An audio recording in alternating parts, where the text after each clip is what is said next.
1970, RPN started the first TV newspaper program in the country. Informative, straightforward, unbiased, and trusted for years. It remains the longest-running English newscast on Philippine television. The RPN Newswatch with RPN Newscast, Monday to Friday, here on RPN.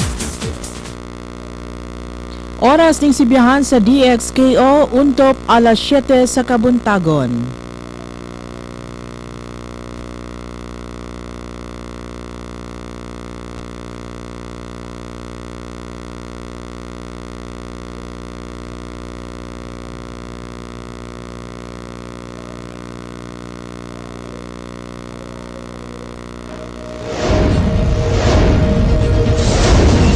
Balita sa DXKO, mga nagunang kasayuran sa tinubdang lokal, nasyonal, gawas sa nasod, sports ug entertainment, inyong mabati sa Balita sa DXKO. Balita sa DXKO. Ug karon, ania ang inyong tigbalita. Mga igala, mayong buntag, ania kining atong balita sa RPN Newswatch Morning Edition, pinaagi ning sibiyahan sa RPN DXKO Radyo Ronda sa Cagayan de Oro. Uluhan sa atong mga balita, una sa balitang lokal. Usa ka tuig nga anibersaryo sa sendong tragedy gihandom karong adlaw dinhi sa Dakbayan. Puwersa sa kapulisan padayong nakaalerto sa matag buntag nga misa de Gallo. Duha ka wanted persons na signet sa Peace and Order Saturation Drive sa kapulisan. Mga gagmayng mamaligyaay gitugtan sa sidewalk sa kamerkaduhan ning Dakbayan. Samtang balitang nasudnon, napulog 6,000 mga kabataan na kinahanglan sa counseling tapos nakasinati sa Bagyong Pablo. Sa sports, pagbansay-bansay sa mga sumusunod nila ni Manny Pacquiao sa natad sa boxing, gikinahanglan na. Sa showbiz, Jericho Rosales gikatakdang mahidangat sa Cagayan de Oro. Mao katong uluhan sa atong mga balita sa hingpit nga detalye niini. Una sa balitang lokal, usa ka tuig na karon ang paghandom sa trahedyang gidulot sa Bagyong Sendong dinhi sa syudad sa Cagayan de Oro. Kagana sa buntag, dungan nga gihimo ang usa ka misa sa mga dapit sama sa Kalaanan Relocation Site, Kanituan Permanent Site, Caritas Village sa Indahag, Makapayag Kamamanan, San Jose Viene og San Jose og St. John Viene Seminary, Xavier Ecoville sa Lumbia, Mandumol, Aluba Site, Ipunan Relocation Site, Tibasak Makasandig Site ug sa Balulang Relocation Site. Tapos sa misa usa ka floral offering ang gihimo sa Cagayan de Oro River ug ang unveiling sa Tree of Life marker sa Isla de Oro. Karong gabi sa Rodelsa Circle, adunay pahinungod nga himuon ngadto sa mga tao, organisasyon o grupo nga miabag sa Dakbayan sa pag-recover niini gikan sa maong trahedya. Apan dili lamang karong adlaw gihimo ang makalihukan paghandom sa usa ka tuig nga trahedyang gihatod sa Bagyong Sendong. Niadtong Disyembre 14, ang lokal nga kagamhanan misugod na sa paghimo sa makalihukan paghandom. Sa maong hitabo, pinaagi sa pagtunol sa mga batakang serbisyo sa Kalaanan Relocation Site sa gitawag nga People to People program. Gisundan kini gilayon sa usa ka tree planting and growing activity. Sa Disyembre 15, adunay medical dental mission program nga gihimo sa Berjaya GK Village sa Kamamanan o sa Xavier Ecoville sa Barangay Lumbia. Pagka Disyembre 16, kagahapong adlaw, dunay pagpangapod-apod sa livelihood assistance sa tanang mga permanent relocation sites. Kagahapon usab gihimo ang turnover sa kabalayan sa lokal nga kagamanan sa Ecoville Village. Agig paghandom karong adlaw sa mapait nga kasinatian sa Bagyong Sendong, usa ka distribution sa mga social services ngadto sa mga biktima sa Barangay Indahag ang gihimo. Giunhan kini ni City Mayor Vicente Dongko Imano, mga opisyal ng Dakbayan ug mga organisasyon, kauban si DSWD Secretary Dinky Soliman. Pait man tuod nga kasinatian apan nahupay na karon ang maong pagbati sa kadaghanan. sa mga biktima sa tabang usab nga gihimo ngadto kanila. Sa pagkakaroon na plastar na ang mga biktima nga nawad-an sa panimalay o padayon usab ang pag-atiman kanila sa mga lokal o national offices.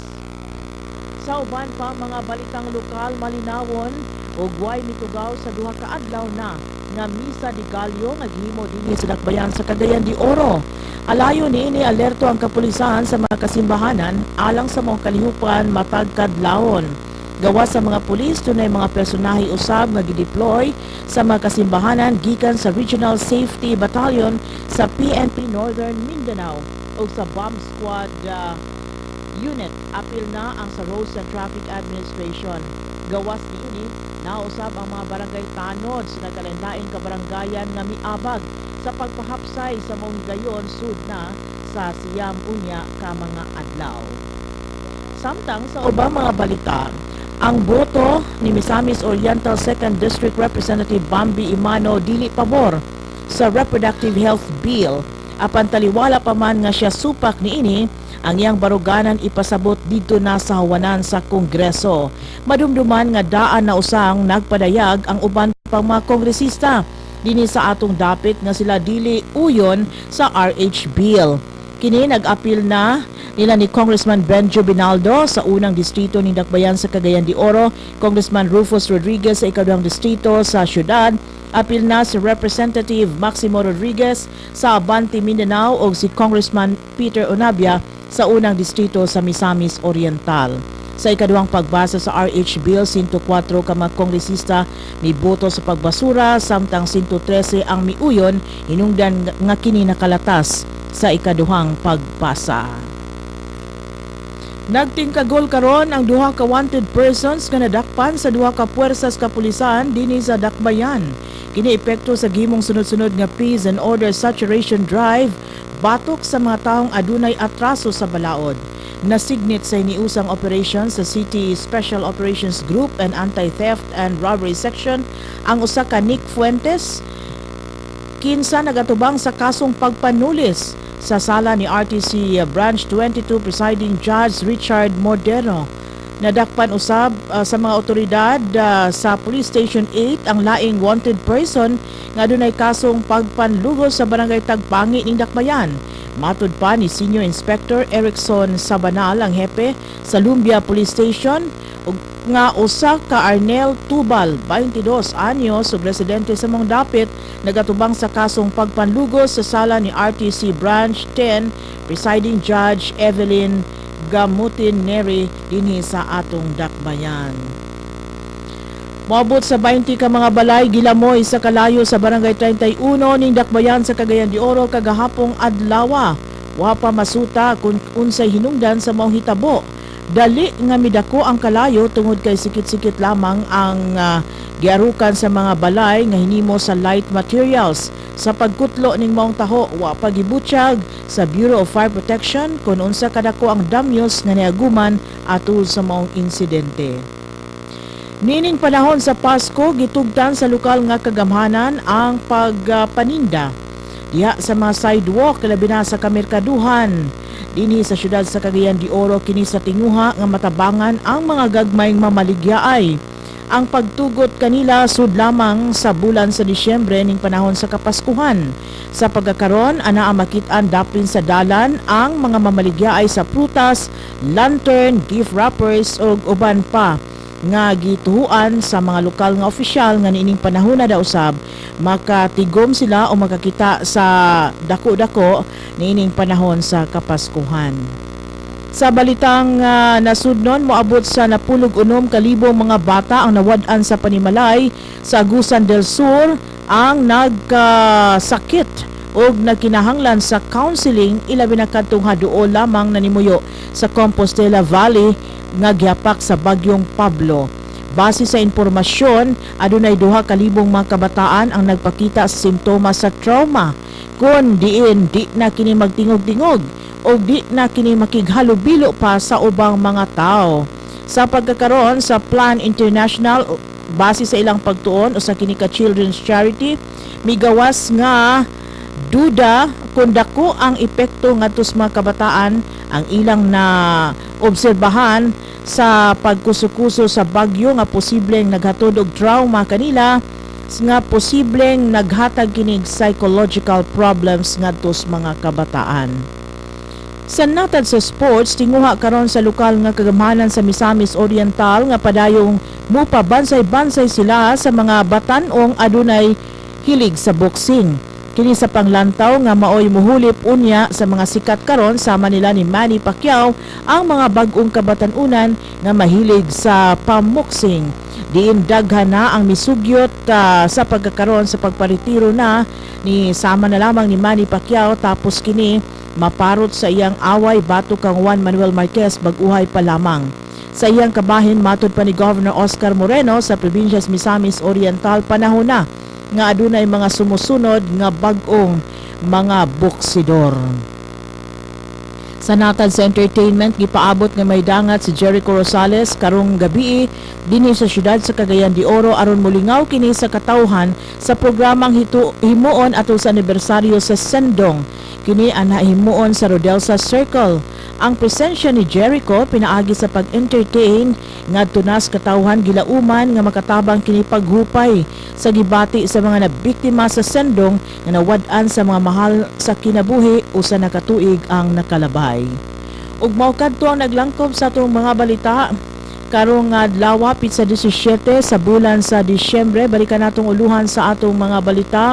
Una sa lokal nga tinubdan sa katuig nga anibersaryo sa Sendong tragedy, gihandom karong adlaw sa Cagayan de Oro. Puwersa sa kapulisan padayong nakaalerto sa matag buntag nga misa de Gallo.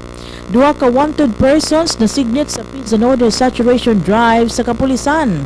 Samtang mga gagmayng mamaligya ay gitugutan na sa mga sidewalk sa kamerkaduhan. Sa balitang nasudno, napulog 6,000 mga kabataan na kinahanglan sa counseling tapos nakasinati sa bagyong Pablo. Sa sports, pagbansay-bansay sa mga sumusunod nila ni Manny Pacquiao sa natad sa boxing gikinahanglan na. Sa showbiz, Jericho Rosales gitakda nga mahidangat sa syudad sa Cagayan de Oro. Daghang salamat sa inyong pagpaminaw sa RPN Newswatch Morning Edition pinaagi sa RPN DXKO Radyo Ronda dinhi sa Dakbayan sa Cagayan de Oro. Ako si Jean Cero Ihos, mayong adlaw sa tanan. In 1970, RPN started the first TV newspaper program in the country. Informative, straightforward, unbiased, and trusted for years. It remains the longest-running English newscast on Philippine television. The RPN Newswatch with RPN Newscast, Monday to Friday, here on RPN.